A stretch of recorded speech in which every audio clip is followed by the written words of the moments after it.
আমি নফল সালাত যেমন ইশরাক, দোহা এবং আরও যেসব নামাজ আছে সেগুলো কখন কিভাবে আদায় করবো এ সম্পর্কে জানতে চাই। নফল নামাজ বিশেষ করে ইশরাক, দোহা, তাহাজ্জুদ এগুলোর টাইমিংটা কি? এ সম্পর্কে প্রথম কথা হলো যে 5 ওয়াক্ত নামাজের পর, ফরজ নামাজের পর, ওয়াজিব নামাজের পর নফল নামাজগুলোর মধ্যে সবচেয়ে গুরুত্বপূর্ণ নফল নামাজ কোনটা? তাহাজ্জুদ। তাহাজ্জুদের চাইতে গুরুত্বপূর্ণ কোনো নফল নামাজ আর হতে পারে না। তো এই জন্য তাহাজ্জুদটা আমাদের পড়ার চেষ্টা করা দরকার। এটার টাইমটা শুরু হয় এশার নামাজের পর থেকে, শেষ হয় কখন? ফজরের ওয়াক্ত হওয়ার আগ পর্যন্ত। এই জন্য আমাদের কাজ হবে ভোর রাতে উঠে তাহাজ্জুদ পড়া, সেটা সবচেয়ে উত্তম। সেটা যদি না পারেন তো অন্তত তাহাজ্জুদের নিয়তে, কিয়ামুল লাইলের নিয়তে রাতে শোয়ার আগে 2 রাকাত 4 রাকাত নামাজ পড়লেও সেটা তাহাজ্জুদের মধ্যে গণ্য হবে। যদিও তাহাজ্জুদের সবচাইতে ভ্যালুয়েবল টাইম হলো ভোর রাত। আর তাহাজ্জুদের পর দ্বিতীয় সর্বোচ্চ গুরুত্বপূর্ণ নফল নামাজ হলো চাশতের নামাজ, সালাতুদ দুহা যেটাকে বলা হয়। নবী করিম সাল্লাল্লাহু আলাইহি সাল্লাম বেশ অনেক সাহাবীকে ওসিয়ত করেছেন তারা যেন সালাতুদ দুহা আদায় করেন। এটার টাইমিংটা কখন? এটার টাইমিংটা হলো সূর্য যখন বাঁশ গাছ যতটা উচ্চতা হয় এই টাইপের উচ্চতে উঠে যায়, আনুমানিক সকাল 9টা, 8টা, 9টা। 8টা 9টা অবশ্য এক এক সিজনে 8টা 9টা, যেমন এই সময়টাতে, গরমের সময়টাতে বাংলাদেশে 8টা 9টা মানে সূর্য তেতে যায়। সূর্য যখন তেতে যায়, সূর্যের আলো যখন মাটিতে পড়ার পর মাটি যখন একটু তেতে যায়, তেতে যাওয়া শুরু হয়, তখন সালাতুদ দুহা বা চাশতের নামাজের ওয়াক্ত শুরু হয়। অতএব আপনি সে সময় 4 রাকাত বা 8 রাকাত নামাজ, বেশি পারলে 8 রাকাত, আর কম পড়লে 4 রাকাত অপশন আছে, 4 রাকাত পড়লেও হবে। আর বা 8 রাকাত পড়তে পারলে আরও ভালো হয়। সালাতুদ দুহা বা চাশতের নামাজ পড়বেন। এই টাইমে আমরা সবাই কর্মব্যস্ত থাকি, এই নামাজটা আমাদের পড়া হয় না। মাঝে মধ্যে পড়বেন, অন্তত শুক্রবারে বা যেদিন সুযোগ হয় তখন পড়বেন। কারণ নবী করিম সাল্লাল্লাহু আলাইহি সাল্লাম এই নামাজের জন্য অনেক সাহাবীকে বিশেষভাবে ওসিয়ত করেছেন যে এটা ছাড়বা না। আমাদের শরীরের প্রত্যেকটা জোড়ার তরফ থেকে সাদাকা আছে। প্রত্যেকটা জোড়ার আল্লাহ তাআলা অনেকগুলো জোড়া আমার বডিতে দিয়ে রেখেছেন। এই জোড়াটা যদি আল্লাহ না দিতেন তো আমার চলাফেরা কঠিন হয়ে যেত। আমার বডিতে আল্লাহর অজস্র নেয়ামত আছে, এই নেয়ামতগুলোর শুকরিয়া আদায় হয়ে যায় সালাতুদ দুহার মাধ্যমে। এই জন্য সালাতুদ দুহা মাঝে মধ্যে পড়বো আমরা। 3 নম্বর সালাতুল ইশরাক। এটার টাইমিংটা হলো সূর্য উঠার আনুমানিক 15-20 মিনিট পর থেকে। সূর্য ওঠার পরপর, একদম সূর্য ওঠার ঠিক 15-20 মিনিট এই টাইমটা নামাজ পড়া যাবে না। তারপরে সালাতুল ইশরাকের নামাজ আমরা পড়ব। আর এরও 1-2 ঘন্টা পর যখন সূর্য তেতে যায় তখন আমরা সালাতুল দোহা বা চাশতের নামাজ পড়ব। যদিও অনেক ওলামাদের মতে দোহা 4 আর ইশরাক একই নামাজ, যেমন সৌদি আরব ওলামা ইকরাম অনেকের মতে এটা, কিন্তু হাদিসগুলোর দিকে তাকালে 2 নামাজই মনে হয় এবং সেটাই অধিক গ্রহণযোগ্য। তো সালাতুল ইশরাক, সালাতুদ দোহা এবং সালাতুত তাহাজ্জুদ, এই 3টা নফল নামাজ আমরা নিয়মিত পড়বো। এর বাইরে আরও বহু নফল নামাজ আছে। ছোট ছোট ফেসবুক পেজ বা নতুন ব্যবসায়িক প্রতিষ্ঠানের নাম লক্ষ্য করে আগে থেকেই ডোমেইন কিনে রেখে পরবর্তীতে তাদের কাছে বেশি দামে বিক্রি করার ডোমেইন ব্যবসার শরীয়ী বিধান কি? কেউ যদি কোনো ডোমেইন কিনে রাখেন, বিশেষ করে ওয়েবসাইটের ক্ষেত্রে যেটা হয়ে থাকে, ভালো ডোমেইন কিনে রাখলেন, পরবর্তীতে এটা বিক্রি করলেন, এটা জায়েজ আছে। মৌলিকভাবে যদি কোনো হারাম কাজের সহযোগিতা না থাকে, আলাদা কোনো হারাম কিছু যুক্ত না হয়, তাহলে এটা নাজায়েজ কোনো কাজ না। কারণ একটা ওয়েবসাইট ওপেন করলাম, তার জন্য আমি টাকা ইনভেস্ট করলাম, আমি খুঁজে বের করলাম, ওয়েবসাইটটা আমি, ডোমেইনটা আমি কিনলাম, এগুলোর জন্য আমার যতটুকু পরিশ্রম আছে এটা আমার ইনভেস্ট, এরপর আমি এটা বেশি দামে বিক্রি করতে পারি, এ রাইট আমার আছে।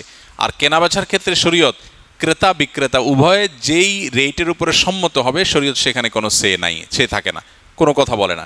একটা জিনিস আমি বিক্রি করব, ক্রেতা কিনবে, উভয়ে সম্মতিতে যেই দাম চূড়ান্ত করবে সেটাই চূড়ান্ত। এখানে শরীয়ত কোনো বাধা নিষেধ দেয় না। কিন্তু যদি এমন হয় যে কোনো জিনিসের মার্কেট প্রাইস আছে একটা, একজন মানুষ ঠেকে গেছে, বিপদে পড়ছে, তারা ঠেকায় আপনি নিলেন, অথবা কৃত্রিম ক্রাইসিস সৃষ্টি করে আপনি নিলেন, সেটা নিষিদ্ধ। বাকি জেনারেলি যে কোনো পণ্য কেনাবেচার ক্ষেত্রে ক্রেতা বিক্রেতা উভয়ের সম্মতিতে কোনো রেট ঠিক করলে শরীয়তে সেখানে কোনো বক্তব্য থাকে না। সেজন্য ডোমেইন কেনাবেচা করা মৌলিকভাবে জায়েজ আছে, যদি কোনো হারাম কিছু তার সাথে যুক্ত না হয়। আমি একটি প্রতিষ্ঠানে নির্দিষ্ট মেয়াদের কোর্সে ভর্তি হয়ে সম্পূর্ণ ফি পরিশোধ করি, কিন্তু গুরুতর অসুস্থতার কারণে কোর্সে অংশ নিতে পারিনি। এখন প্রতিষ্ঠানটি কি আমার ভর্তি ফি রেখে দিতে পারবে নাকি ফেরত দেওয়া আবশ্যক? আপনি যে কোনো প্রতিষ্ঠানে যদি কোনো কোর্সে ভর্তি হওয়ার জন্য ফি পরিশোধ করে থাকেন, তাহলে সেক্ষেত্রে সেই ফি ফেরত পাওয়াটা নির্ভর করবে আপনার সাথে চুক্তি কী ছিল তার উপরে। আল্লাহ রাব্বুল আলামিন কোরআনে কারিমে বলেছেন, আউফু বিল উকুদ, তোমরা তোমাদের পরস্পরের সাথে করা চুক্তিগুলোকে পূরণ করবে। যদি চুক্তি থাকে এরকম যে এটা চূড়ান্ত হয়ে যাওয়ার পরে আর টাকা ফেরত পাওয়া যাবে না, তাহলে তাই, আপনি আর পাবেন না। আর যদি চুক্তি থাকে আগে থেকে আপনি বলে নেন যে ভাই আমি কোনো কারণে না আসতে পারলে এত সময়ের মধ্যে আমাকে এত % ফেরত দিতে হবে, এটা যদি বোঝাপড়া আগে থাকে তাহলে বোঝাপড়া অনুযায়ী সবাই চলতে বাধ্য। এই বিষয়গুলোতে আসলে শরিয়া আলাদা করে কোনো কিছু চাপিয়ে দেয় না। এখানে উভয় পক্ষ নিজেদের মধ্যে যে চুক্তি করে নেবে ওইটাই মানতে আল্লাহ তাআলা নির্দেশ করেছেন, যে যেটা চুক্তি করেছে ওইটা মানো। এখন ধরুন আপনি একটা ফি পরিশোধ করেছেন, ফি পরিশোধ করার পর আপনার জন্য একটা অ্যারেঞ্জমেন্ট আছে, আপনি এখন মাঝপথে বললেন না আমি যাচ্ছি না, তাহলে এই অ্যারেঞ্জমেন্টটাতে ক্ষতিগ্রস্ত হবে।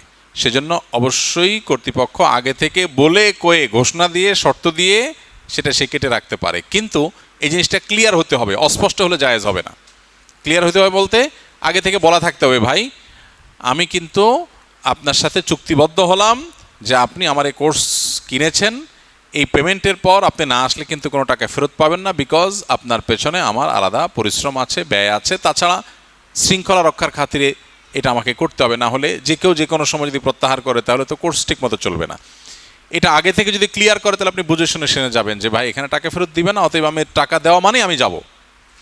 কিন্তু আপনি টাকা দিলেন, দিয়ে চুক্তিও করলেন যে আমি কন্টিনিউ করব, এরপর আপনি চুক্তি রক্ষা করলেন না, তাহলে দায়টা আপনার, বিধায় আপনি টাকা ফেরত দাবি করতে পারেন না। এটা নির্ভর করে উভয় পক্ষের মধ্যে চুক্তি কি আছে সেটার উপরে। চুক্তি যা থাকবে সে অনুযায়ী করতে হবে, কারণ আল্লাহ বলেছেন ইয়া আইয়ুহাল্লাযীনা আমানু আউফু বিল উকুদ, হে ঈমানদাররা তোমরা চুক্তি পূর্ণ করো, যেটা চুক্তি হবে সেটা মেনটেন করো।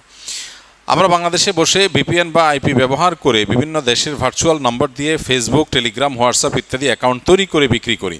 ক্রেতারা এই অ্যাকাউন্টগুলো কী কী কাজে ব্যবহার করে তা আমাদের জানা থাকে না। এই উপায়ে অ্যাকাউন্ট তৈরি করে বিক্রি করা শরীরের দৃষ্টিতে কতটুকু? মৌলিকভাবে কোনো অ্যাকাউন্ট ওপেন করতে গিয়ে আপনার পরিশ্রম হয়েছে, কষ্ট হয়েছে, সেটা আপনি করেছেন, করে বিক্রি করেছেন, এটা মৌলিকভাবে কোনো নাজায়েজ কাজ না। আমাদের দেশে অনেক ছোটো ছোটো আপনার ইন্টারনেট সার্ভিসের সেবা দেওয়ার দোকানগুলো আছে গ্রামে গঞ্জে, তারা দেখা যায় এরকম ছোটোখাটো কোনো দোকান এর মাধ্যমে অ্যাকাউন্ট ওপেন করে দেয়। 10 মিনিট 20 মিনিট লাগলো, আমি একটা ইমেল ক্রিয়েট করলাম, একটা ফেসবুক আইডি ক্রিয়েট করলাম, আমার পরিশ্রম গেল, নেট গেল, আমি তার জন্য বিনিময় নিলাম, যৌক্তিক এবং গ্রহণযোগ্য বিনিময় নিলাম, এটা নাজায়েজ কোনো কাজ না।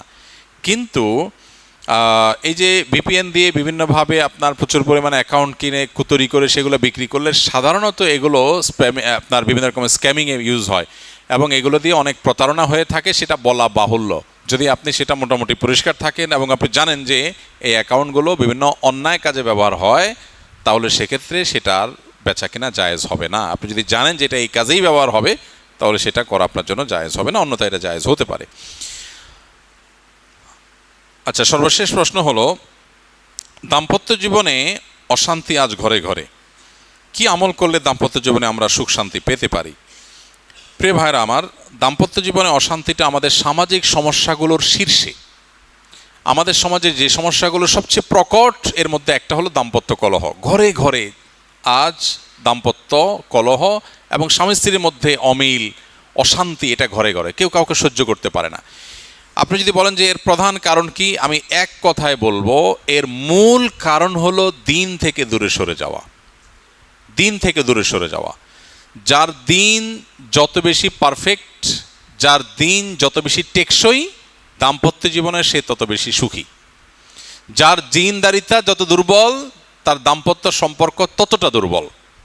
কারণ একজন মানুষের যদি দিনদারিতা খুব মজবুত থাকে, তাহলে তিনি সবর করবেন, তিনি শুকর আদায় করবেন, কোরআন তাকে সে মোটিভেশন দিয়েছে। কারণ যদি আল্লাহর প্রতি ঈমান থাকে, তিনি বুঝবেন এটা জান্নাত না, এটা দুনিয়া, অতএব এখানে কিছু দুর্বল থাকলে আমি আখিরাতে পাবো। তিনি অসহনীয় হয়ে যাবেন না, তিনি অসংযমী হয়ে যাবেন না, তিনি অসহ্য হয়ে যাবেন না এবং ধৈর্যহারা হবেন না। তিনি অসহনীয় কষ্টেও ধৈর্যহারা হবেন না, বরং তিনি সবর করবেন। আজ আমাদের এই অশান্তির মূলে হলো আমাদের দিনের দুর্বলতা, দিনদারিতা না থাকা। সোজা কথা, আমরা দেখি গোটা পৃথিবীতেই যেখানে দাম্পত্য কলহ তুলনামূলক কম, সেখানে দিন তুলনামূলক বেশি। যেখানে দাম্পত্য কলহ বা অশান্তি যত বেশি, সেখানে দেখবেন দিন এর অভাব তত বেশি। গোটা পৃথিবীতে আপনি এটা অল ওভার মিলায় দেখতে পারেন যে একজন মানুষ তাকে আল্লাহ তাআলা পার্থিব সম্পদ এবং প্রাচুর্য কম দেন নাই। বিশেষ করে পশ্চিমা দুনিয়াতে তাকালে দেখি আমরা ওদের নাই কি, পার্থিব জীবনের ভোগের সব উপকরণ আছে, কিন্তু ফ্যামিলিগতভাবে দাম্পত্য জীবনে তারা অত্যন্ত অসুখী। তাদের পরিবার ভাঙাটা সকাল বিকাল ভাঙে গড়ে, এবং এটা খুবই ঠুনকো একটা ব্যাপার তাদের মধ্যে। এই জন্য আমাদের মূল দুর্বলতার জায়গা হলো আমাদের দিনদারিতা, সেই জায়গাটা আমাদের মনোযোগ দিতে হবে। দাম্পত্য কলহের অন্যতম একটা বড় কারণ হলো আজকাল আমাদের প্রদর্শন প্রিয়তা। কিছু হলেই ফেসবুক, সোশ্যাল মিডিয়া এসব প্রচার করতে হবে। বইয়ের, স্বামী স্ত্রী পরস্পরের, সন্তান সন্ততির, এগুলো যত বেশি প্রদর্শন করে মানুষ, তত বেশি বদনজর লাগে। এটা খুবই ডেঞ্জারাস জিনিস। আমরা অনেকে হয়তো বদনজরের ক্ষতিকর দিকগুলো দেখি না, বুঝি না। আমাদের কাছে খোলা চোখে হয়তো মনে হয় যে বদনজর আবার মানুষকে কিভাবে ক্ষতিগ্রস্ত করে। ভাইরা আমার, এর চেয়ে বড় ডিজাস্টার কি আছে? গোটা পৃথিবীতে মানুষ সুখের সমস্ত উপকরণের মধ্যে থেকেও ডিপ্রেসড। এখন মানুষ যত ডিপ্রেশনে আছে, আগের যুগে মানুষ কি এত ডিপ্রেশনে ছিল? দিন যত অতিবাহিত হচ্ছে মানুষের ডিপ্রেশনের পরিমাণ বাড়ছে না কমছে? পুরো পৃথিবীতে ডিপ্রেশন এবং মানসিক রোগের পরিমাণ দিন দিন বাড়ছে। একদিকে আমরা দেখছি যে মানুষের ভোগের উপকরণগুলো বাড়ছে, উন্নত হচ্ছে, জীবনটা একেবারে ইজি হয়ে যাচ্ছে। তাহলে তো মানুষ মানসিকভাবে সুখী হওয়ার কথা না, হচ্ছে উল্টাটা। এর কারণ কি? এর অনেক কারণের ভিতরে একটা এটা, যে মানুষের অতিরিক্ত প্রদর্শন ইচ্ছা বা প্রদর্শন করার প্রবণতা, এটা মানুষের স্পিরিচুয়ালিটি শেষ করে দেয়। ফলে কি হয়? ফলে তার অন্তঃসার শূন্য একটা জীবন সে ধারণ করে। এর চেয়ে বড় ডিজাস্টার কি আছে যে সুখের এত উপকরণ আছে, মানুষ সুখী না। আপনি মনে করেন বদনজরে কই ক্ষতি হয় কই? যারা এই যে বাহিরে খাবার রাখছে সেগুলো খাচ্ছে, হোটেলের প্রদর্শন হচ্ছে, টেলিভিশন স্ক্রিনে, মোবাইলের পর্দায় আপনার অনবরত অ্যাডভার্টাইজ দেখা হচ্ছে, মানুষ দেখছে, হাজার হাজার লাখ লাখ কোটি কোটি মানুষ দেখছে, বদনজর লাগছে, ওইটা আবার মানুষ ভোগ করছে। মানুষ অসুবিধা হচ্ছে না তো? অসুবিধা দিয়েই তো জীবনটা ভরা, অসুবিধা হচ্ছে না কে বললো? প্রতিটা ঘরে ঘরে, প্রতিটা জনজনে অশান্তি। তো এই জন্য দাম্পত্য জীবনে অশান্তির অন্যতম একটা বিষয় হলো প্রদর্শন ইচ্ছা। খুব বেশি গল্প দিয়ে বেড়ানো, খুব বেশি প্রকাশ করে বেড়ানো স্বামী স্ত্রীর ব্যক্তিগত সম্পর্কগুলোকে, এগুলো বদনজরের একটা কারণ হয়। এর ফলে অনেক ভালো ভালো দম্পতি টিকে না, দাম্পত্য জীবন শেষ হয়ে যায়, বদনজর লেগে যায়। খুব ডেঞ্জারাস। বদনজর এমন একটা জিনিস হাদিসে আসছে যে ওঁটকে পাতিলে আর মানুষকে কবরে পর্যন্ত নিয়ে যায়, কুরে কুরে শেষ হয়ে যায়, মানুষ টেরও পায় না। এই জন্য খুব বেশি প্রদর্শন করার প্রবণতা এই যুগে যেটা হয়ে থাকে, এটা থেকে আমাদের দূরে সরা দরকার। এবং 3 নম্বর হলো দাম্পত্য অশান্তির শয়তান এর অনুপ্রবেশের রাস্তাগুলো আমরা সব ওপেন রেখেছি। অনেক শয়তান অনুপ্রবেশের রাস্তা আছে। এর ভিতরে একটা হলো হারাম উপার্জন। হারাম উপার্জন করলে সেখানে শয়তান অনেক বেশি দখল করতে পারে। শয়তান তার খেয়াল খুশি মতো প্ল্যান করতে পারে, সে ডেস্ট্রয় করে। আপনারা একটা হাদিস শুনেছেন, শয়তান তার সিংহাসন পানির উপরে স্থাপন করে এবং শয়তানের সদস্যদেরকে যত কাজ দেয়, হোমওয়ার্ক দেয়, এর মধ্যে সবচেয়ে যে কাজে শয়তান বেশি খুশি হয় সেটা কোনটা? দাম্পত্য সম্পর্ক ভাঙতে পারলে, একটা বিবাহ বিচ্ছেদ হলে শয়তান সবচেয়ে বেশি খুশি হয়। একটা মানুষ খুন করলে শয়তান এসে খুশি হয় না। একজন মানুষকে মাদক আসক্ত করতে পারলে, মাদক সেবন করাতে পারলে শয়তান এত খুশি হয় না। যত খুশি হয় একটা সংসার ভেঙে গেলে। তাহলে বুঝতে হবে এটা মানুষের জন্য, ইমানদারদের জন্য কত বড় ক্ষতিকর বিষয়। আপনারা বেশিরভাগ মানুষ অবিবাহিত, এখনও জীবনের এই চ্যাপ্টার আসে নাই। আল্লাহর কাছে দোয়া করেন এখন থেকেই আল্লাহ যেন দাম্পত্য জীবনে সুখ শান্তি দান করুন। অনেকে আবার দাম্পত্য জীবনে এই সমস্ত অশান্তির হিস্ট্রি শুনতে শুনতে এখনকার যুবকদের মধ্যে বিবাহ ফোবিয়া চলে আসছে, বিবাহ ভীতি তৈরি হয়েছে। অনেক ছেলেমেয়েরা বিয়ে করতে চায় না। এটা আরেক সমস্যা। ইমানদার কোনো কিছুকে এত ভয়ঙ্কর লেভেলে নিবে না। এটা তো দুনিয়া। বিয়ে হয়েছে, বিয়ে হবে, হইলে যদি সমস্যা হয় সমাধান হবে। এখন ছেলে হোক মেয়ে হোক বিয়ে বসতে চায় না কেন? ওরে বাবা, বিয়ে বসলে না জানে ঝামেলা হয়। তো ঝামেলা হবে। পুরুষ মানুষ এতটা ভীত হলে চলবে? মহিলা মানুষের ক্ষেত্রে একই কথা প্রযোজ্য। এত ভীত হলে চলবে? আমাদের জীবনটাকে আমরা আর্টিফিশিয়াল করে ফেলেছি। একটা বিয়ে মানে বিশাল ঘটা, ভেঙে গেলে অনেক লস। সাহাবীদের জীবন খুব সিম্পল ছিল। বিয়ে করতে আসছে একজন, বনিবনা হয় নাই, পাশে থাকে একজন, কয় তাহলে আমি রাজি আছি। ঠিক আছে, রাজি আছো? ওকে, ঠিক আছে, বিয়ে হয়ে গেছে। কত সিম্পল। আবার কোনো কারণে বিয়ে হয় না, তালাক হয়ে গেছে, তো অসুবিধা নাই, আরেকজন বিয়ে করে ফেলছে। আর আমাদের বিয়ে মানে বিরাট আদা জল খসাও, বিরাট প্রস্তুতি, প্রিপারেশন নাও। জীবনে যত বেশি ঘটা, যত বেশি আনুষ্ঠানিকতা, যত বেশি আড়ম্বরতা, জীবনটা তত বেশি কঠিন হয়। আমরা জীবনটাকে কঠিন করে ফেলেছি। সাহাবা ইকরামের জীবনটা খুব ইজি ছিল। তো আর্টিফিশিয়াল যে লাইফ আমরা দেখছি অনেক চাকচিক্যপূর্ণ, এটা মানুষকে আলটিমেটলি শান্তি দেয় না, সেটা হাড়ে হাড় আমরা টের পাচ্ছি। তো এই জন্য ভাইয়েরা, বিয়ের ক্ষেত্রে, দাম্পত্য অশান্তির ক্ষেত্রে শয়তানের অনুপ্রবেশের রাস্তাগুলো বন্ধ করতে হবে। এর ভিতরে একটা হলো হারাম উপার্জনের কথা বলেছি, আর একটা হলো মিউজিক। ঘরে ঘরে এখন আপনি গান শোনেন না, কিন্তু আপনি একটা ভিডিও দেখছেন, এটা নিউজের ক্লিপ দেখছেন, ওইটার মধ্যে ব্যাকগ্রাউন্ড মিউজিক আছে, আপনি শুনছেন। আপনার ভেতরে শয়তান বিভিন্নভাবে ইন করার রাস্তা এখান থেকে তৈরি হয়।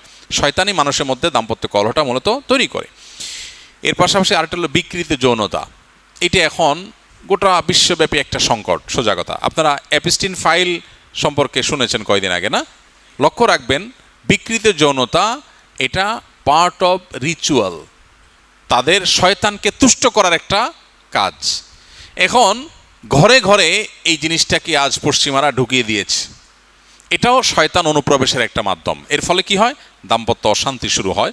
এই জন্য আমাদেরকে দিনে ফিরে আসতে হবে, কোরআন এবং হাদিসের দিকে ফিরে আসতে হবে, যদি আমরা দাম্পত্য এবং সার্বিক সুখ শান্তি চাই। আল্লাহ আমাদেরকে সে তৌফিক দান করুন। আস্তাগফিরুল্লাহ।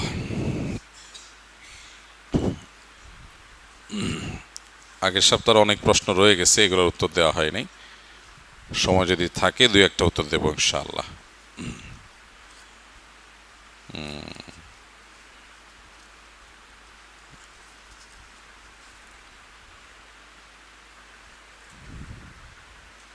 বিয়ের লোক আসছে, এই কাছে নিয়ে আসো, কাছে নিয়ে আসো।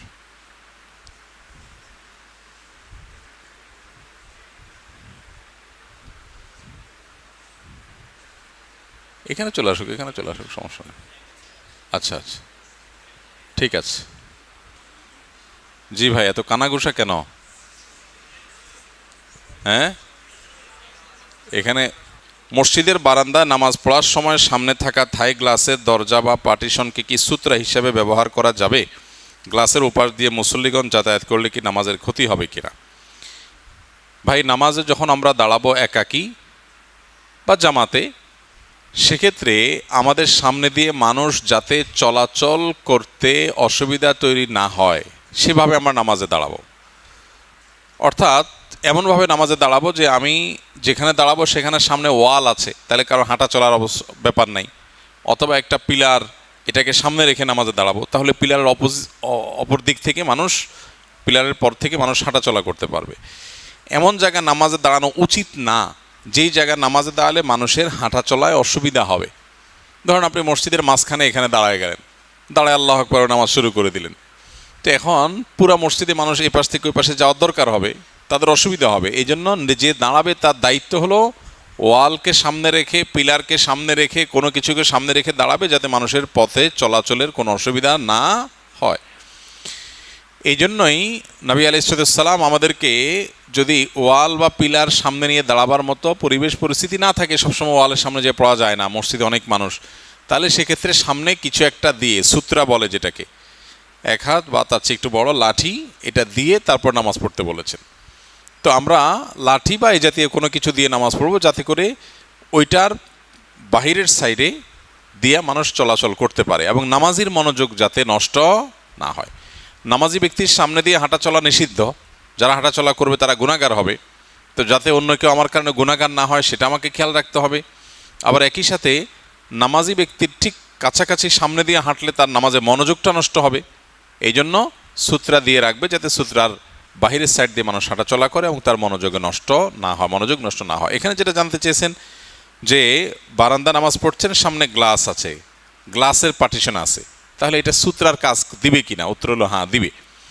কারণ এটাও পার্টিশনই, গ্লাস থাকলেও সেটা কি পার্টিশন।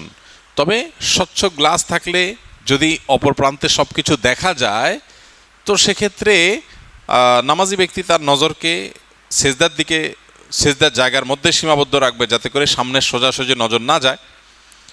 আর গ্লাসের অপর সাইড দিয়ে যদি কেউ হাঁটাচলা করেও, তাতেও সূত্রা দিয়ে নামাজ পড়ার বিধান আদায় হয়ে যাবে। হাঁটা চলা করা ব্যক্তির গুনাহও হবে না, আর যিনি নামাজ পড়ছেন তারও গুনাহ হবে না। তারপরেও যেহেতু স্বচ্ছ গ্লাস থাকলে দেখা যায় একদম সরাসরি, যিনি হাঁটাচলা করছেন তিনি কেয়ারফুলি হাঁটবেন, যাতে করে তার সামনে গিয়ে এমন কিছু না করেন তার মনোযোগ নষ্ট হয়।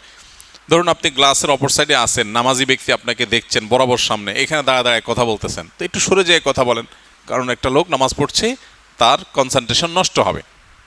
বাকি গ্লাসের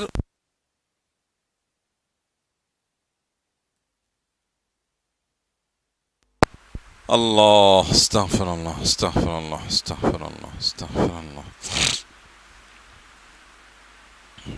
জি ভাই, বাকি গ্লাসের যে পার্টিশন সেটাও সূত্রার কাজ দিবে, তাতেও সূত্রা রাখার যে দায় সেটা থেকে মুক্ত হওয়া যাবে ইনশাআল্লাহ।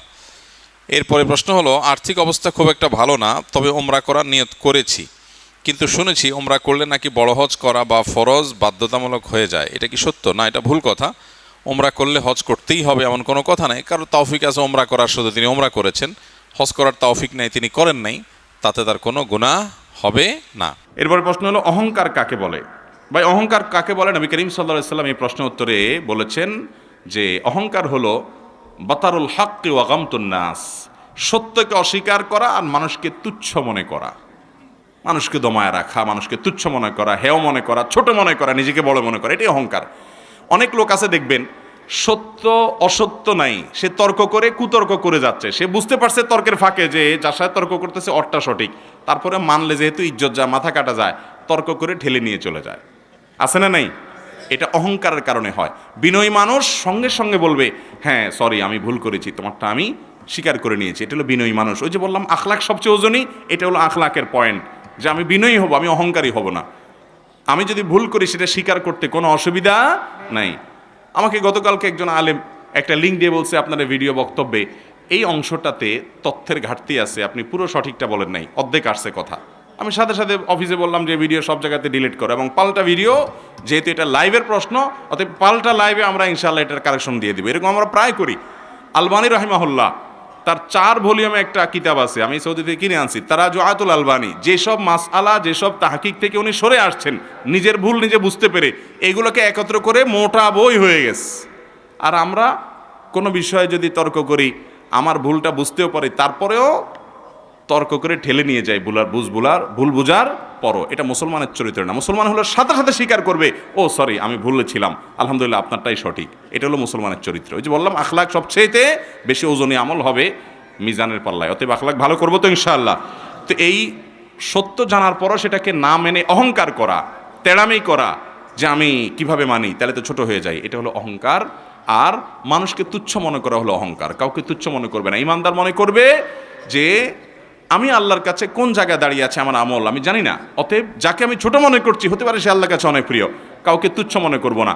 এই জন্য নবী করিম সাল্লাল্লাহু আলাইহি সাল্লাম কারোর সাথে যখন কথা বলতেন, পরিপূর্ণ মনোযোগ দিয়ে তার দিকে ফিরে কথা বলতেন, ঘাড় ঘুরে কথা বলতেন না। কারণ এটাতেও ব্যক্তিকে তুচ্ছ করা হয়, যেন তাকে গুরুত্ব দিচ্ছেন না, পাত্তা দিচ্ছেন না। ইমানদার প্রত্যেকটা মানুষকে গুরুত্ব দিব, যে তার আখলাক সুন্দর হবে, তার আচরণ সুন্দর হবে, সবার কাছে সে প্রিয় হবে, আল্লাহর কাছেও প্রিয় হবে। এই জন্য অহংকারী মানুষ এই মানুষকে তুচ্ছ মনে করে এবং সত্যকে অস্বীকার করে। আমি ইউটিউবে ইসলামিক ভিডিও বানাই। এখন প্রশ্ন হলো, আমি যা ইউটিউবে ছাড়াই তা সম্পূর্ণরূপে আমল করতে পারি না, এতে কি আমার গুনাহ হবে? কিন্তু আমি চাই যে অন্য মুসলমানরা যাতে জানতে পারে, এই জন্য ভিডিও বানাই। আলহামদুলিল্লাহ ভাই, যদি মানুষকে দাওয়াত দেওয়ার উদ্দেশ্যে আপনি ভিডিও তৈরি করেন, কিংবা কোনো দাওয়াতি কাজ অনলাইনে অফলাইনে করেন, পরিপূর্ণভাবে নিজে আমল করতে নাও পারেন, তারপর আপনি সেটা করতে পারবেন বা করা উচিত। কারণ এগুলো করতে করতেও নিজের প্রতি নিজের একটা প্রেশার ফিল হয় যে আমারও করা উচিত। এটা ঠিক না যে কোনো আমল মানুষকে বলতে হলে নিজে না করলে সেটা বলা যাবে না। আমাদের দেশে অনেকে এরকম একটা ফতোয়া দেয় যে কোনো আমল আপনি মানুষকে বলতে হলে আগে নিজে করে ফেলতে হবে, নিজে না করতে পারলে সেটা আপনি কাউকে বলতে পারবেন না। এরকম কোনো কথা না। তবে হ্যাঁ, এটা ঠিক, আল্লাহ বলেছেন আতা'মুরুনা আন-নাসা বিল বিররি ওয়া তানসাউনা আনফুসাকুম, তোমরা মানুষকে সৎ কাজের নির্দেশ করো অথচ নিজের জন্য ভুলে যাও। এটা করা উচিত না। অনেক ইউটিউবার ভাই আছে, এখানে আছে কিনা জানি না, মাহফিলের রেকর্ড করতে আসে, নামাজ পড়ে না। আমাকে অনেক আয়োজক বিচার দিছে, বলে হুজুর নামাজ পড়ে না। আমি বলছি পরিচিত ইউটিউবার ভাইদেরকে, আমাদের আলহামদুলিল্লাহ বেশিরভাগই ভালো, কিন্তু 2-4টা আছে এরকম। আমি বলছি এরকম পারলে একটু ধরে দিবা, এগুলোর আর কোথাও কোনো মাহফিলে ঢুকতে দেওয়া যাবে না। তো যাই হোক, এটা খুব খারাপ জিনিস। কিন্তু আপনি চেষ্টা করছেন ভালো কাজের জন্য, পুরোপুরি পারেন না, সেটা অন্যকে বলতে অসুবিধা নাই, বলার চেষ্টা করবেন, বলবেন এবং নিজে আমল করার চেষ্টা করবেন। সূরা মুখস্থ করার জন্য কি ওযু ছাড়াই কোরআন পড়া যাবে মোবাইল অ্যাপের মাধ্যমে? সূরা মুখস্থ করার জন্য মোবাইল অ্যাপের মাধ্যমে ওযু ছাড়াও আপনি তেলাওয়াত করতে পারবেন। তবে ওযু করা থাকলে অবশ্যই ভালো, যেহেতু মোবাইল অ্যাপে যে কোরআন আছে এটা ধরা যায় না, এটা সফট কপি। এটা ছোঁয়ার যোগ্য নয়, অতএব এখানে আপনার টাচ করলে অজু ছাড়া চলবে। কিন্তু কোরআনে কারীম সেটা প্রিন্টেড কাগজে থাকুক, পাথরে থাকুক, যে অবস্থা থাকুক, সরাসরি ওটাকে স্পর্শ করতে হলে অবশ্যই আপনার অজু থাকতে হবে। এ সম্পর্কে মৌলানা ইমদাদ ভাইয়ের একটা বই আছে, মোটা বই। আমাদের দেশে কিছু লোক বের হয়েছে যারা হাদিস মানে না, তারা শুধু কোরআন দিয়ে চলতে চায়। আপনাদের এলাকায় আছে নাকি এই রোগ? ওনারা অবশ্য সরাসরি হাদিস অস্বীকারের কথা বলে না, ওনারা ঘুরায় ফিরায় বলে অনেকে, আবার অনেকে সরাসরি বলে। এই মানুষগুলো বিভ্রান্ত, এরা গোমরাহ, এরা সঠিক পথের উপরে নাই। তো এই লোকগুলোর একটা কথা হলো যে কোরআন ওযু ছাড়া স্পর্শ করা যায়। তো এই বিষয়ে বিস্তারিত দলিল প্রমাণ হাজির করে ইমদাদ ভাই একটা বই লিখেছেন, চমৎকার বইটা, আমি অনেকগুলো কিনেছি। তো কোরআন, শুধু কোরআন দিয়ে কেউ ইসলাম মানবে, হাদিস একটুও মানবে না, এভাবে ইসলাম মানা সম্ভব? আমার একটা ছোট্ট গবেষণা আছে, সেটা হলো আমাকে এরকম বিশিষ্ট কিছু ব্যক্তি মাঝে মধ্যে ফোন দেয়, একেবারে অনেক বড় বড় ব্যক্তি, নাম বলবো না। বলে এক ব্যক্তি আমার ফোন দিয়ে বলতেছে কয়দিন আগে, বলে যে হুজুর আমি কোরআন অনেকবার বুঝে বুঝে পড়ছি, আমার খুব ভালো লাগে আল্লাহর কোরআনটা, কালামটা। আমি আপ্লুত হয়ে গেলাম যে এই লোক, উনি গুনাহের এক জগতের মানে সামনের দিকে আছে, তো এই লোক কোরআন পড়ে, তাও এতবার পড়ছে, মাশাআল্লাহ। আমি আবেগে আপ্লুত হয়ে যাচ্ছি। এরপর উনি বললেন যে ভাই, তবে এই যে হাদিস আছে না, এইটা আমার সবচেয়ে অপছন্দের জিনিস। ভাইরা আমার, অনেক লোক আছে তাদের কিছু অপকর্ম আছে, যেমন কথার কথা উনি মিউজিক বাদ্যযন্ত্র সহকারে গান গায়, তিনি হয়তো নামাজ কালাম অত বেশি পড়তে চায় না, পড়ে না। তো এই অপকর্মগুলো নিজে করার জন্য হাদিস অস্বীকার করলে সহজ হয়, ইসলামের আলোকে অপকর্মগুলো করা যায়। তখন বুঝেন নাই কথা? তখন অপকর্মগুলো ইসলামের আলোকে করা যায়, মানে উনি যে ইসলাম বুঝছে সে আলোকে করা যায়। কারণ কোরআনে আল্লাহ তা নামাজ সম্পর্কে বিস্তারিত বিবরণ উল্লেখ করেন নাই। অনেক উলামা ইকরাম বলেছেন সালাত শব্দের একটা অর্থ তাহরিকুস সালাওয়াইন, নিতম্ব নাড়ানো। তো উনি একটা নিতম্ব নাড়া দিয়ে বললেন নামাজ হয়ে গেছে। কারণ নামাজে বিস্তারিত বিবরণ, রুকু কয়টা করবেন, সেজদা কয়টা করবেন, বৈঠক করবেন, কোথায় কি পড়বেন, ডিটেল কোরআনে আছে। আরে ভাই, 2 রাকাত নামাজই তো আপনি কোরআনে পুরো ডিটেল পাবেন না। নামাজ তো পরের কথা, নামাজের আগের যে আজান সেটা তো উল্লেখই কোরআনে আপনি পাবেন না। যদি শুধুমাত্র কোরআন দিয়েই আপনি ইসলাম মানতে পারতেন, তাহলে আল্লাহ তাআলা জিবরিল দিয়ে কোরআন পাঠিয়ে দিতেন, নবী করিম সাল্লাল্লাহু আলাইহি সাল্লামকে পাঠাইতেন না। আল্লাহ কোরআনে বলেছেন নবী সাল্লাল্লাহু আলাইহি সাল্লামকে যে আমি আপনার কাছে জিকির নাজিল করেছি, এই কোরআন নাজিল করেছি। কেন?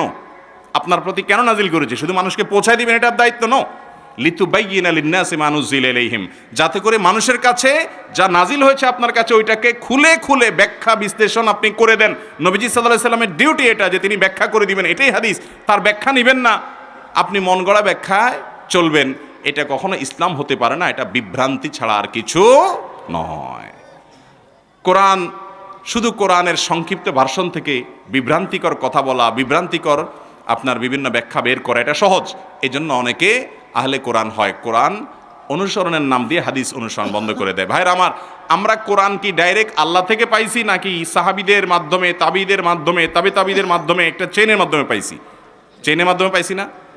তো যে পাইপলাইন দিয়ে কোরআন আসছে, একই পাইপলাইন দিয়ে হাদিসও আসছে। আপনি একটা গ্রহণ করবেন আর একটা গ্রহণ করবেন না, এটা তো সাংঘর্ষিক, এটা কোনো অবস্থাতে সঠিক হতে পারে না। ভাইরা আমার, মূলত হাদিস থেকে যদি কাউকে সরাই দেওয়া যায়, সে ইসলাম থেকে খুব দ্রুতই সরে যাবে। কারণ এক সময় হাদিস নিয়ে যখন সংশয় হবে, কোরআন নিয়েও সংশয় তোলা যাবে। আল্লাহ তাআলা বিভ্রান্তি থেকে আমাদের সবাইকে হেফাজত থাকার তৌফিক দান করুন। নবী করিম সাল্লাল্লাহু আলাইহি সাল্লামের কাছে কোরআন 23 বছর ধরে আসছে, একটু একটু করে আসছে। যেটুকু নাজিল হয়েছে এটুকুর ব্যাখ্যা বিশ্লেষণ তিনি করেছেন, বাস্তবে দেখাইছেন। এরপর আবার আল্লাহ আর একটু নাজিল করেছেন। এইভাবে কোরআন এসেছে। আপনি শুধু কোরআনটুকু নেবেন, ব্যাখ্যা বিশ্লেষণ নেবেন না, তা আপনি কখনো ইসলাম অনুসরণ করতে পারবেন না। অতএব কোরআন মোবাইলে যদি আপনি তেলাওয়াত করেন বা ট্যাব ইত্যাদিতে তেলাওয়াত করেন, টাচ মোবাইলে তেলাওয়াত করেন, তাহলে ওইটা দিয়ে আপনি পাতা সরাতে পারেন, ওযু ছাড়া অসুবিধা নেই। বাট যখন প্রিন্টেড বা যে কোনো জায়গায় কোরআন সরাসরি হাত ধরবেন, সেখানে আপনাকে অবশ্যই ওযু করতে হবে। প্রচণ্ড শীতে যদি রাতে স্বপ্নদোষ হয়, তাহলে ফরজ গোসল না করে নাপাকি স্থান ধুয়ে ফরজ নামাজ দাঁড়ানো যাবে কি না? না ভাই, যদি প্রচণ্ড শীত হয় আর গোসল ফরজ হয়, তারপর আপনাকে গোসল করেই ফজরের সালাত আদায় করতে হবে। এক্ষেত্রে অনেকে লজ্জা পান যে এমন কোনো জায়গা আছেন, হয়তো বেড়াইতে গেছেন, আর সেখানে দেখা গেলো যে গোসল ফরজ হয়ে গেছে, স্বপ্নদোষ হয়ে গেছে, এখন তিনি গোসল করতে গেলে সবাই জেনে যাবে, এই জন্য তুমি লজ্জা পান। এই লজ্জাটা হলো কুফুরির অঙ্গ, এটা কিন্তু ইমানের অঙ্গ না। সব লজ্জা ইমানের অঙ্গ না। যেই লজ্জা আপনাকে পাপ করতে বাধা দেয়, ওই লজ্জা ইমানের অঙ্গ। যেই লজ্জার কারণে আপনি আল্লাহর নির্দেশ পালন করতে পারেন না, নির্দেশ পালনে বাধা দেয়, ওইটা ইমানের অঙ্গ না, ওটা প্রশংসনীয় লজ্জা না, ওইটা নিন্দনীয় লজ্জা। ওই লজ্জাকে জয় করতে হবে। আমাদের দেশে তো আকাম কুকাম করতে পারলে তাকে বলা হয় সাহসী, আছে না নাই? একজন মেয়ে, তিনি অশ্লীল দৃশ্যে অভিনয় করতে পারছেন, একেবারে খোলামেলা হয়ে গেছেন, বলা হয় মেয়েটা কি সাহসী। চিন্তা করছেন, সাহসের সংজ্ঞা দেখছেন? কাপড় চোপড় খেলে ফেলা যদি সাহসী হয়, তো দুনিয়ার সবচেয়ে বড় সাহসী হলো কুকুর বিড়াল, কারণ এদের শরীরে কিচ্ছু নেই, সবচেয়ে সাহসী, তাই না? সাহসের সংজ্ঞা দেখছেন?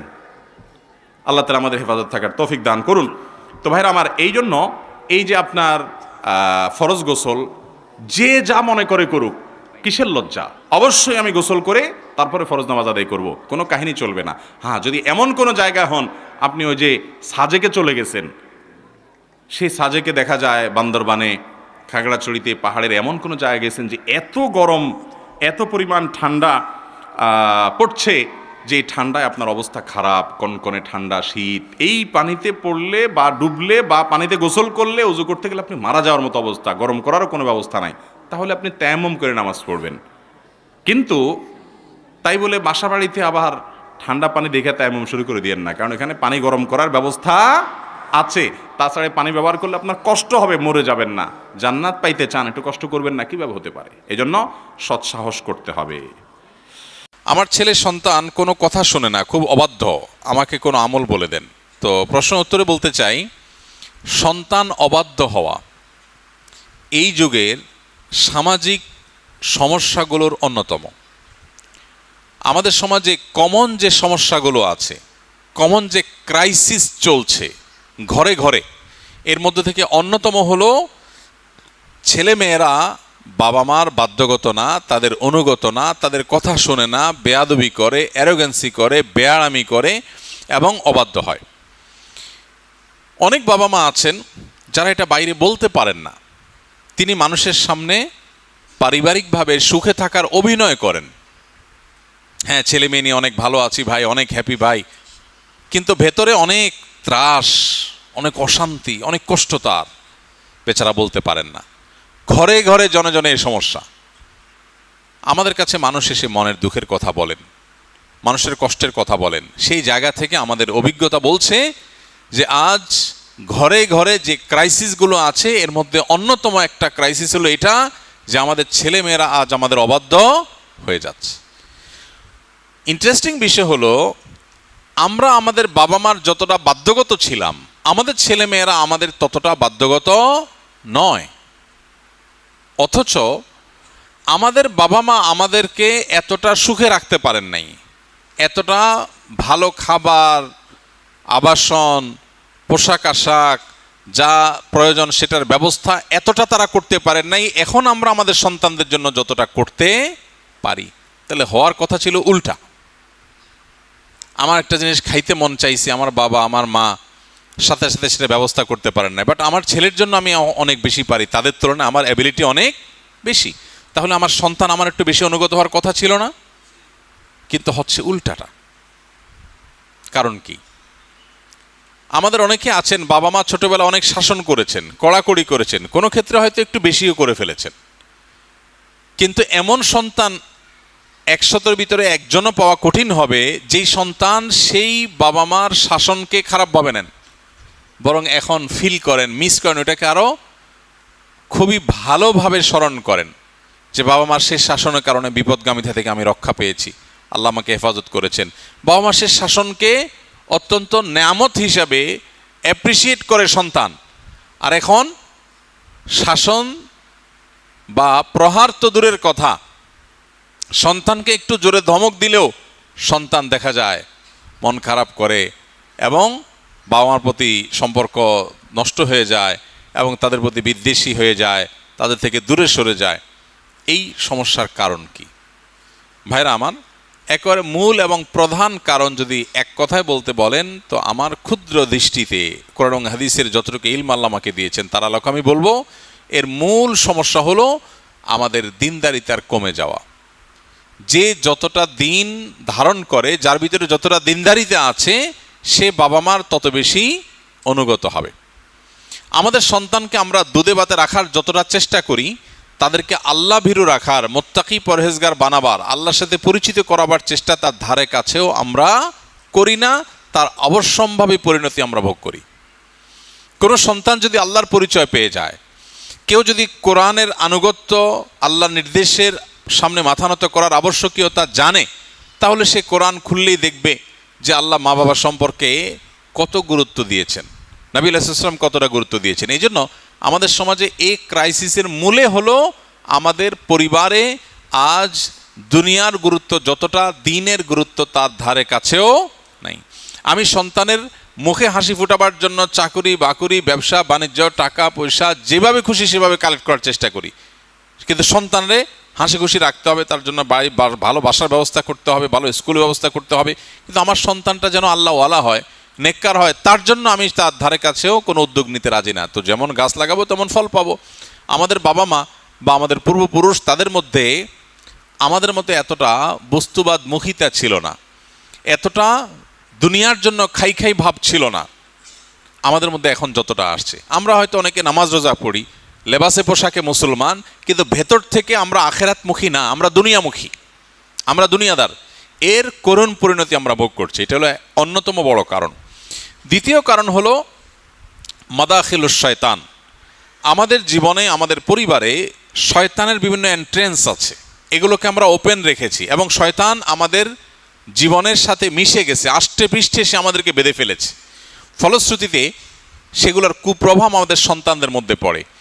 আজকের পৃথিবীকে এমনভাবে ডিজাইন করা হয়েছে, এমনভাবে আজকের সমাজ ব্যবস্থাকে ঢেলে সাজানো হয়েছে যে ছেলে মেয়ে বেয়াদব, অ্যারোগ্যান্ট হবেই হবে। তাকে উস্কানোর জন্য বহু আইটেম তৈরি করা হয়েছে, দীর্ঘ আলোচনার বিষয়। আমরা একটু চোখ কান খুললে দেখতে পাবো। আমাদের লাইফস্টাইল বলেন, অনেক মুখরোচক স্লোগান আমদানি করা হয়েছে, যেগুলো আমরা সবাই খুব অ্যাপ্রিসিয়েট করি, অথচ এগুলোর পেছনে লুকায়িত আছে পরিবার সমাজ ধ্বংসের নীল নকশা। এর মধ্যে একটা হলো অধিকার। ডক্টর খন্দকার আব্দুল্লাহ জাহাঙ্গীর রহমাল্লাহ সেজন্য বলতেন, আমরা আজ পৃথিবীর মানুষ অনেক বেশি অধিকার সচেতন, অথচ আমাদেরকে ইসলাম শিখিয়েছে কর্তব্য সচেতনতা।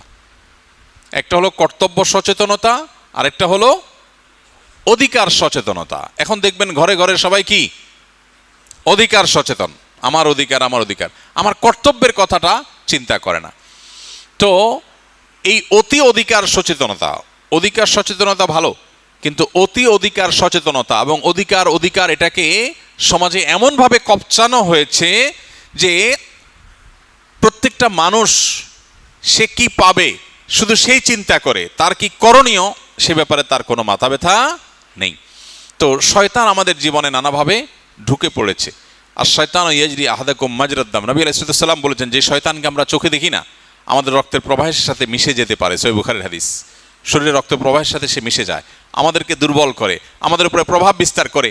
মানুষ যে ক্রেজি হয়ে যাচ্ছে, ছোট ছোট বাচ্চারা ক্রেজি, বদমেজাজ, কারোর সাথে কারোর বনিবনা হয় না, ঝগড়া ঝাঁটি, অসহনীয় যন্ত্রণা, ফ্যামিলি ভেঙে খান খান হয়ে যাচ্ছে, বাবার সাথে সন্তানের সম্পর্ক নষ্ট হয়ে যাচ্ছে, ভাইয়ের সাথে ভাইয়ের বনিবনা হচ্ছে না, পার্টনারের সাথে পার্টনারের বনিবনা হচ্ছে না, কারোর সাথে কারোর বনিবনা হয় না।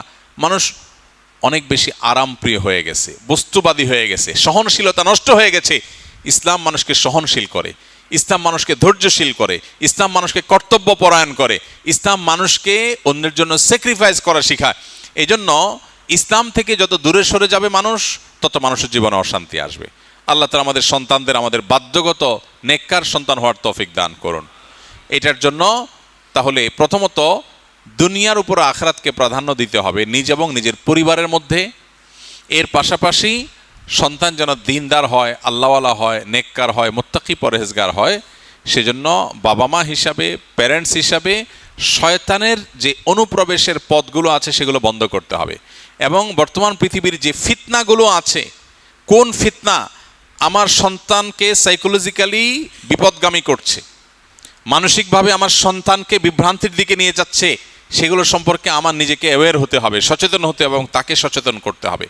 সমকালীন ফিতনা সম্পর্কে সচেতন না হলে নেক্সট শুরুতে ধোকা।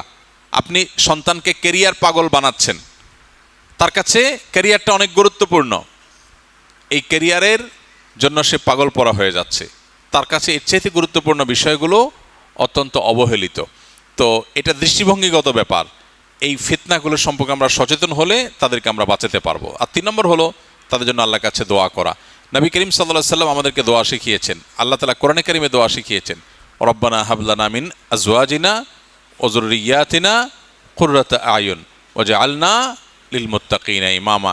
বিশেষ করে অবিবাহিতরা সারা জীবন এই দোয়াটা পড়া দরকার, বিবাহিতরাও পড়বে। সূরা ফুরকান আয়াত নম্বর 74 নম্বর আয়াতের অংশ, রব্বানা হাব লানা মিন আজওয়াজিনা ওয়া যুররিয়াতিনা কুররাতা আয়ুন। আল্লাহ আমার জীবন সঙ্গী এবং সন্তান সন্ততি এমন দান করেন আমাকে যাকে দেখলে আমার নয়ন জুড়িয়ে যাবে, আমার চোখ শীতল হবে, অর্থাৎ ভালো মানুষ হবে, হ্যাঁ, সব দিক থেকে পারফেক্ট হবে, যে যেন চোখ শীতল হয়ে যায়। ও যে আল্লাহ আলিল মুত্তাকিনা ইমাম, এবং আমাদেরকে মুত্তাকিদের ইমাম বানান। আল্লাহ তাআলা আমাদের সন্তানদেরকে নেক এবং আল্লাহওয়ালা হওয়ার তৌফিক দান করুন। সন্তানকে সমকালীন ফিতনা থেকে বাঁচাবার জন্য সমকালীন চ্যালেঞ্জগুলো, ফিতনাগুলো জানতে হবে, যে কোন ফিতনাগুলো আমার সন্তানকে ধ্বংস করে। এ নিয়ে বহু বই বাজারে এসেছে, অনেক গুরুত্বপূর্ণ আপনার কোর্স অনলাইনে পাওয়া যায়, সেগুলো আমরা করতে পারি। ভালো পরিবেশ তার জন্য ব্যবস্থা করব এবং দোয়া করব। এরপরে প্রশ্ন হলো একজন মহিলার, আমার স্বামী আমাকে স্ত্রী হিসাবে কোনো মূল্য দেয় না, আমার কান্না তাকে একটুও নরম করে না, শুধু টাকা দিয়ে দায়িত্ব পালন করে, আমি মানসিকভাবে ভেঙে পড়ছি, আমার করণীয় কি? স্বামী হোক আর স্ত্রী হোক, পরস্পরকে রেসপেক্ট করা, পরস্পরের প্রতি মনোযোগ দেওয়া, এটা আমাদের কর্তব্যের অংশ। আল্লাহ তাআলা আমাদের উপর যে বিষয়গুলোকে অপরিহার্য করেছেন, অবধারিত করেছেন, করতেই হবে, সে বিষয়গুলোর মধ্যে একটা হলো জীবনসঙ্গীকে, লাইফ পার্টনারকে, স্বামী স্ত্রী পরস্পরকে সময় দিতে হবে, স্বামী স্ত্রী পরস্পরকে সময় দিতে হবে। যে বোন প্রশ্ন করেছেন, যদিও আমি জানি না যে তার স্বামী তার ইচ্ছার মূল্য দেন না বা তাকে মূল্য দেন না, এটার মিনিংটা কি। অনেক সময় এমন হয় যে নিজেদের চাহিদা অনেক বেশি থাকে।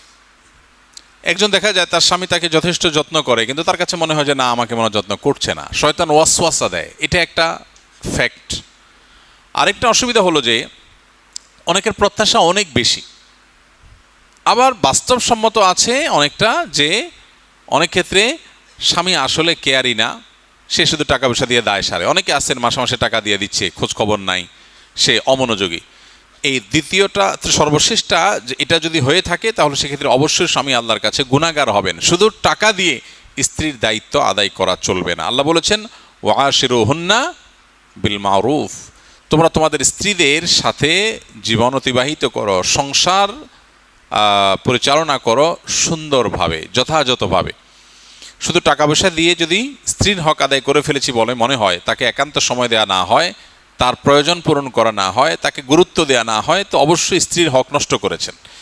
এখন এই ভদ্রলোক যিনি স্বামী, তার কাজ হবে তিনি নিজেকে সংশোধন করার।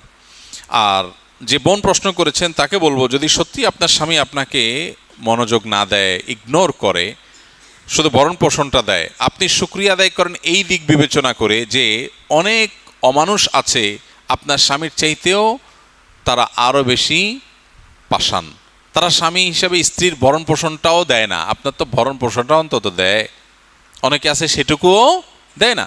ইমানদার যখন তার চাইতে, নিজের চাইতে কষ্টে থাকা মানুষটার দিকে তাকাবে, তখন সে ভালো ফিল করবে, তখন মানসিক কষ্টটা তার দূর হয়ে যাবে। এই জন্য আপনার সেদিকটা খেয়াল করা দরকার। আর আল্লাহ রাব্বুল আলামিন পৃথিবীতে সবাইকে সব দিক থেকে সুখী করেন না, অদ্ভুত এক সিস্টেম আল্লাহ তাআলার। একজন অনেক বড় সাকসেস তার ক্যারিয়ারে, উনি অনেক সফল ব্যবসায়ী, সফল উদ্যোক্তা, সফল এন্টারপ্রেনর, সফল ডাক্তার, সফল ইঞ্জিনিয়ার, সফল আলেম, উনি ওনার ক্যারিয়ারে অনেক সফল, কিন্তু বাসায়, পারিবারিক জীবনে তিনি চরম ব্যর্থ। এরকম মানুষ ভুরি ভুরি আছে। আপনি বাইরে খুব ফিটফাট দেখবেন, কিন্তু ভেতরে সদরঘাট। বাইরে ফিটফাট, ভেতরে কি সদরঘাট। বাহিরে মনে হচ্ছে উনি খুব শান্তির অভিনয় করতেছে, হ্যাঁ উনি অনেক হ্যাপি, হানতান, আসলে অশান্তির সমুদ্রে হাবুডুবু খাচ্ছে। আর এখন দুনিয়াটাই হলো অভিনয়ের দুনিয়া, এখনকার পৃথিবীটাই হলো কিসের? অভিনয়ের পৃথিবী। চতুর্দিকে নাটক আর নাটক, অভিনেতা ছাড়া কিচ্ছু নাই, সবাই অভিনেতা। একজন আলেম চট্টগ্রামের বলতেছিলেন যে ভালো স্বামী বলতে পৃথিবীতে কিচ্ছু নাই, কে কতটা ভালো অভিনয় করতে পারে সেটা হলো বিষয়। হ্যাঁ, অভিনয় কে কত ভালো পারে সেটা হলো বিষয়। যাই হোক, এটা আবার বেশি একেবারে নেতিবাচক হয়ে যায় এবং ভালো মানুষ নাই বললে ভুল হবে, আছে, বহু মানুষ আছে আলহামদুলিল্লাহ, এর মধ্যেও আছে। তো এই জন্য ভাই আমাদের মনে রাখতে হবে যে দুনিয়াটা জান্নাত না, দুনিয়াটা জান্নাত না। এখানে সব কিছু মন মতো হবে না ভাই। একজন মহিলা তার স্বামীটা এত কেয়ারি, মাশাল্লাহ, খুব যত্ন করে, খুব মনোযোগ দেয়, খুব খেয়াল করে, মাকার পয়সা করি নাই, ফকিরনি, কি বলেন? এখন তাকে নিয়মিত মাসে টাকা পয়সা দেয়, খরচ খরচা দেয়, কোনো অসুবিধা নেই, তার কাছে ব্যাপার এটাই সবচেয়ে বড় ব্যাপার। তার কথা হলো ভাই টাকার দরকার নাই, কেয়ার হইলেই হবে। যার যেটা না থাকে ওইটার গুরুত্ব তার কাছে বেশি থাকে, শয়তান ওটা আগো তার কাছে গুরুত্বপূর্ণ করে তোলে। আর যার স্বামী টাকা পয়সা দেয় না, সারাদিন ঘরে বসে থাকে আর মহব্বত করে, ভালোবাসা বলে, আই লাভ ইউ বলে, সারাক্ষণ শুধু পাম্পট্টি দেয়, ওই মহিলার কাছে এটা একটা বোঝা। বাবা এত আই লাভ ইউর কাম নাই, টাকা পয়সা কামাই করে নিয়ে আসো।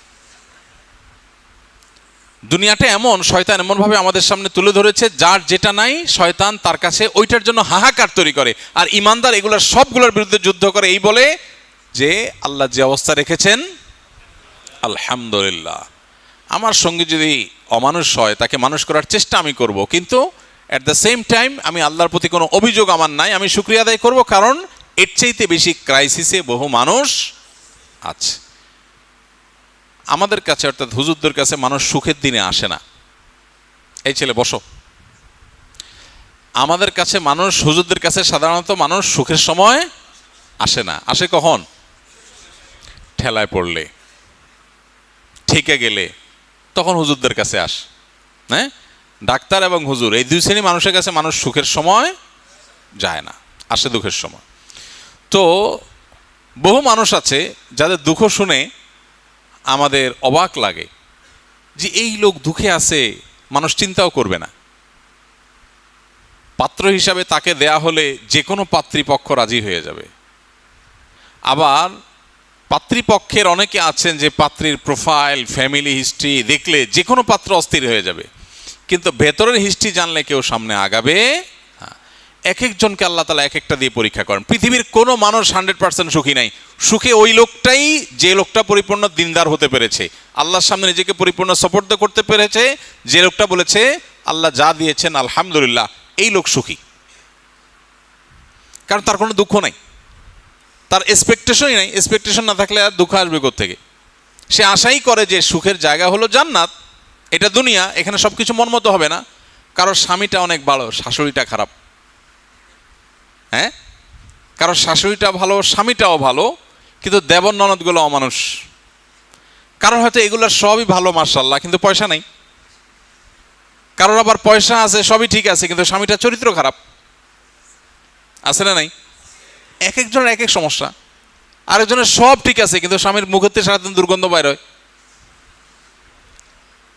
মানে মাইনর ছোটখাটো ইস্যু আছে যেটা তার জন্য অনেক কষ্টের। ইমানদারের জন্য সান্ত্বনাটা হলো কোথায়? দুনিয়া এটা জান্নাত না, এখানে সব কিছু মন মতো। এখানে যদি সব পারফেক্ট হয়ে যেত তাহলে গোলাপের চারপাশে কাঁটা থাকতো না। গোলাপের চারপাশে কাঁটা, গোলাপের চারপাশে কাঁটা আছে, এটা দুনিয়া। জান্নাতের গোলাপে হয়তো কাঁটা থাকবে না। দুনিয়াতে গোলাপ নিবেন, কাঁটাবিদ্ধ হবেই। গোলাপ নিবেন, কাঁটাবিদ্ধ হবে না, এটা হবে না।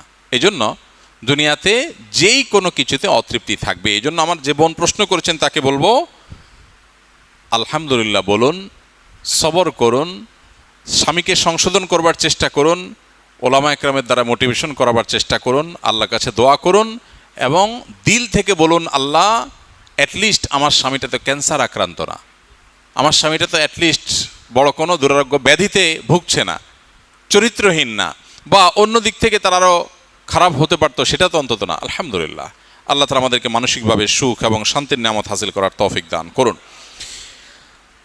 আমার ছোট বাচ্চারা খুব রাগ করে বা জেদ করে, কি আমল করলে ভালো হবে, জানালে উপকৃত হব। আলহামদুলিল্লাহ, বিষয় তো আলোচনার মধ্যে চলে আসছে। বাচ্চারা যদি খুব বেশি রাগ করে তাহলে সেক্ষেত্রে প্রথমত তাদেরকে গেমস, ভিডিও গেমস, মোবাইলের ডিভাইস ইত্যাদি, ট্যাব টুব ইত্যাদি এগুলো থেকে দূরে সরান, এক নম্বর কাজ। শারীরিক ব্যায়াম হয়, এরকম খেলাধুলায় তাদেরকে অভ্যস্ত করেন। এটা হলো প্রাথমিক কাজ, এটা চ্যালেঞ্জ হিসাবে নিতে হবে। অনেক মা বাবা আছে বলে না মোবাইল না দিলে খায় না। আলহামদুলিল্লাহ, আমাকে আল্লাহ 3 বছরের একটা বাচ্চা দিছে, কই আমরা তো মোবাইল দেই না। না খাইলে না খাবে, মোবাইল দিবেন না, মরে যাবে না ইনশাল্লাহ, মরণে তো সোজা না। মা বাপরা মনে করে না, না খাইলে শেষ হয়ে যাবে, আরো 2-4 দিন না খাইলেও কিছু হবে না ইনশাল্লাহ। আপনি ওকে মোবাইল দিবেন না। এখন মুশকিল হলো ওকে মোবাইল না দিয়া তো উপায় নাই, কারণ আপনি নিজে সারাদিন ভূতের মতো মোবাইল টিপেন। আপনি সারাদিন মোবাইল টিপবেন আর ওরে বলবেন আব্বু মোবাইল টিপতে হয় না, মোবাইল দেখতে হয় না, ইউটিউবে আজেবাজ জিনিস দেখবেন, বাচ্চা আসলে আস্তে সরাই ফেলবেন। তখন ও বুঝে যে মোবাইল দেখার ভিতরে জগতের সকল কল্যাণ নিহিত আছে।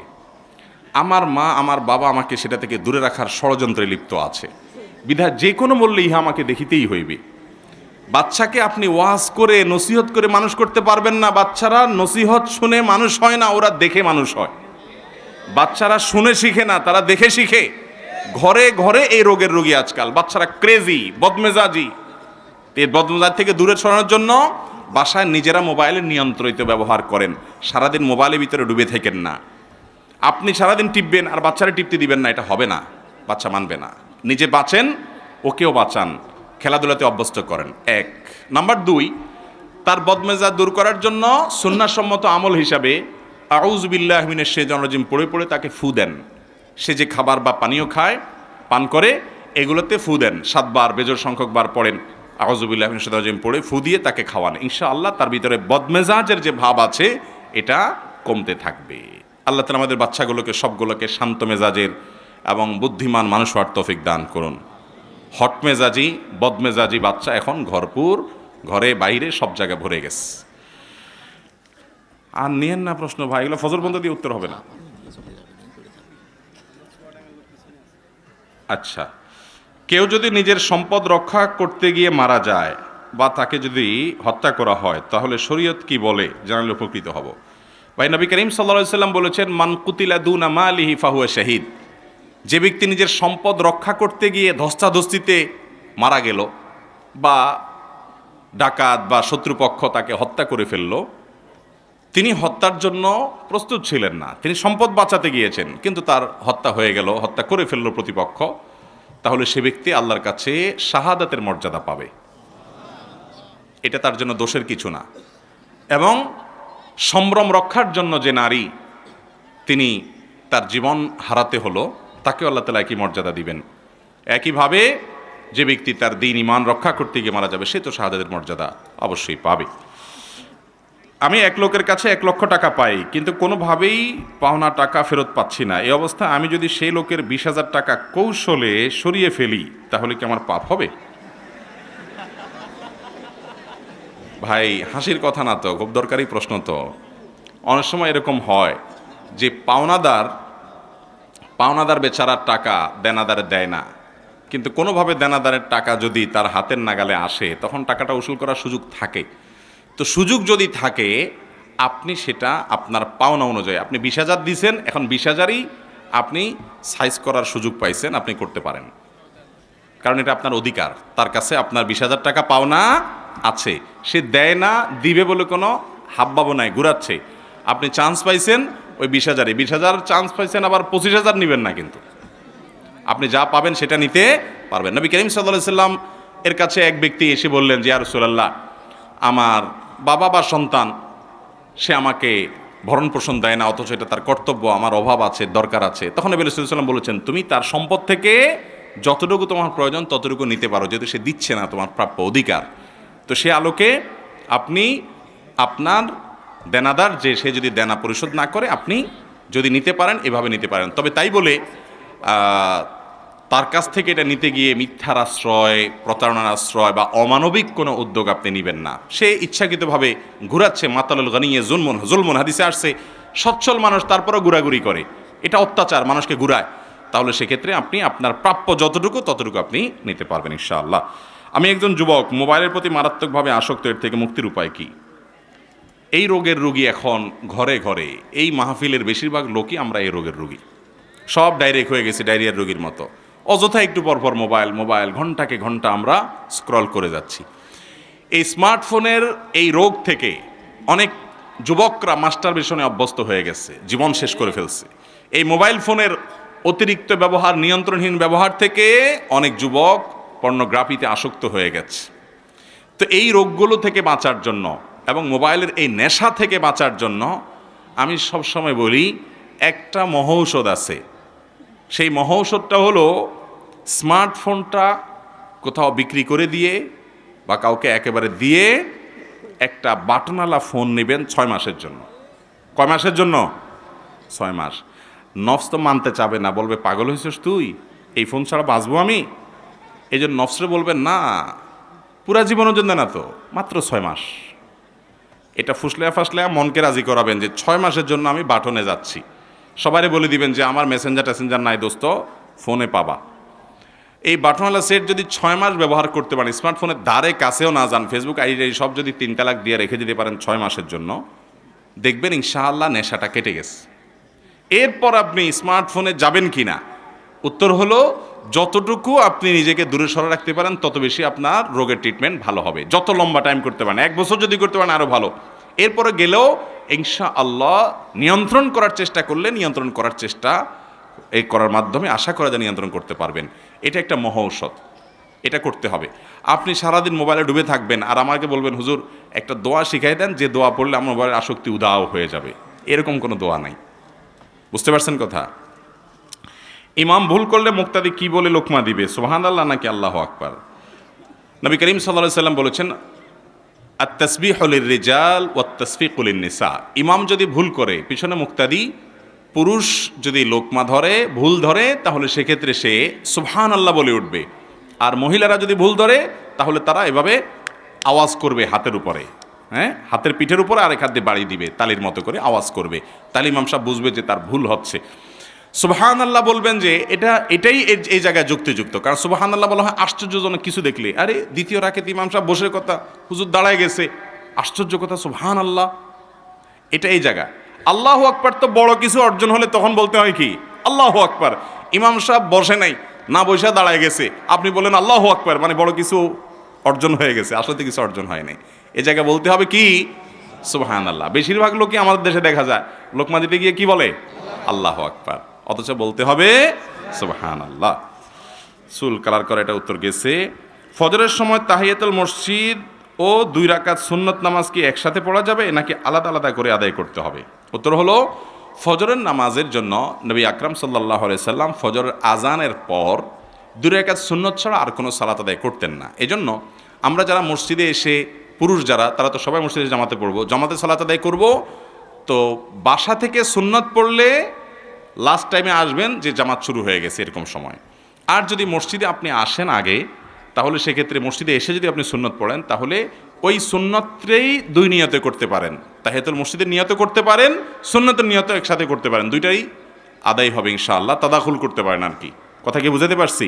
কারণ মসজিদে ঢুকার পর সালাত আদায় করে বসবেন না, এটা হলো মূল নির্দেশ। অতএব ওই সালাতটা সুন্নাত সালাত, ওর মধ্যে তাহিয়াতুল মসজিদেরও নিয়ত করে ফেলবেন, দুইটাই একসাথে আদায় হয়ে যাবে। আমি নফল সালাত যেমন ইশরাক, দোহা এবং আরও যেসব নামাজ আছে সেগুলো কখন কিভাবে আদায় করবো এ সম্পর্কে জানতে চাই। নফল নামাজ বিশেষ করে ইশরাক, দোহা, তাহাজ্জুদ, এগুলোর টাইমিংটা কি? এ সম্পর্কে প্রথম কথা হলো যে 5 ওয়াক্ত নামাজের পর, ফরজ নামাজের পর, ওয়াজিব নামাজের পর নফল নামাজগুলোর মধ্যে সবচেয়ে গুরুত্বপূর্ণ নফল নামাজ কোনটা? তাহাজ্জুদ। তাহাজ্জুদের চাইতে গুরুত্বপূর্ণ কোনো নফল নামাজ আর হতে পারে না। তো এই জন্য তাহাজ্জুদটা আমাদের পড়ার চেষ্টা করা দরকার। এটার টাইমটা শুরু হয় এশার নামাজের পর থেকে, শেষ হয় কখন? ফজরের ওয়াক্ত হওয়ার আগ পর্যন্ত। এই জন্য আমাদের কাজ হবে ভোর রাতে উঠে তাহাজ্জুদ পড়া, সেটা সবচেয়ে উত্তম। সে যদি না পারেন তো অন্তত তাহাজ্জুদের নিয়তে, কিয়ামুল লাইলের নিয়তে রাতে শোয়ার আগে 2 রাকাত 4 রাকাত নামাজ পড়লেও সেটা তাহাজ্জুদের মধ্যে গণ্য হবে। যদিও তাহাজ্জুদের সবচাইতে ভ্যালুয়েবল টাইম হলো ভোর রাত। আর তাহাজ্জুদের পর দ্বিতীয় সর্বোচ্চ গুরুত্বপূর্ণ নফল নামাজ হলো চাশতের নামাজ, সালাতুদ দুহা যেটাকে বলা হয়। নবী করিম সাল্লাল্লাহু আলাইহি সাল্লাম বেশ অনেক সাহাবীকে ওসিয়ত করেছেন তারা যেন সালাতুদ দুহা আদায় করেন। এটা টাইমিংটা কখন? এটার টাইমিংটা হলো সূর্য যখন বাঁশ গাছ যতটা উচ্চতা হয় এই টাইপের উচ্চতে উঠে যায় আনুমানিক সকাল 9টা 8টা 9টা 8টা 9টা অবশ্য এক এক সিজনে 8টা 9টা, যেমন এই সময়টাতে গরমের সময়টাতে বাংলাদেশে 8টা 9টা মানে সূর্য তেতে যায়।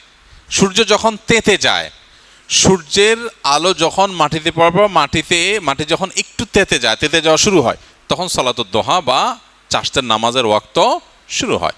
অতএব আপনি সে সময় 4 রাকাত বা 8 রাকাত নামাজ, বেশি পারলে 8 রাকাত, আর কম পড়লে 4 রাকাত অপশন আছে, 4 রাকাত পড়লেও হবে, আর বা 8 রাকাত পড়তে পারলে আরও ভালো হয়। সালাতুদ দোহা বা চাশতের নামাজ পড়বেন। এই টাইমে আমরা সবাই কর্মব্যস্ত থাকি, এই নামাজটা আমাদের পড়া হয় না, মাঝে মধ্যে পড়বেন, অন্তত শুক্রবারে বা যেদিন সুযোগ হয় তখন পড়বেন। কারণ নবী করিম সাল্লাল্লাহু আলাইহি সাল্লাম এই নামাজের জন্য অনেক সাহাবীকে বিশেষভাবে ওসিয়ত করেছেন যে এটা ছাড়বা না। আমাদের শরীরের প্রত্যেকটা জোড়ার তরফ থেকে সাদাকা আছে, প্রত্যেকটা জোড়ার আল্লাহ তাআলা অনেকগুলো জোড়া আমার বডিতে দিয়ে রেখেছেন। এই জোড়াটা যদি আল্লাহ না দিতেন তো আমার চলাফেরা কঠিন হয়ে যেত। আমার বডিতে আল্লাহর অজস্র নেয়ামত আছে, এই নেয়ামতগুলোর শুকরিয়া আদায় হয়ে যায় সালাতুদ দোহার মাধ্যমে। তো এই জন্য সালাতুদ দোহা মাঝে মধ্যে পড়বো আমরা। 3 নম্বর সালাতুল ইশরাক, এটার টাইমিংটা হলো সূর্য উঠার আনুমানিক 15-20 মিনিট পর থেকে, সূর্য ওঠার পরপর, একদম সূর্য ওঠার ঠিক 15-20 মিনিট এই টাইমটা নামাজ পড়া যাবে না, তারপরে সালাতুল ইশরাকের নামাজ আমরা পড়বো। আর এরও 1-2 ঘন্টা পর যখন সূর্য তেতে যায় তখন আমরা সালাতুল দোহা বা চাশতের নামাজ পড়বো। যদিও অনেক ওলামাদের মতে দোহা 4 আর ইশরাক একই নামাজ, যেমন সৌদি আরব ওলামা ইকরাম অনেকের মতে এটা, কিন্তু হাদিসগুলোর দিকে তাকালে দুই নামাজই মনে হয় এবং সেটাই অধিক গ্রহণযোগ্য। তো সালাতুল ইশরাক, সালাতুদ দোহা এবং সালাতুত তাহাজ্জুদ, এই 3টা নফল নামাজ আমরা নিয়মিত পড়বো। এর বাইরে আরও বহু নফল নামাজ আছে।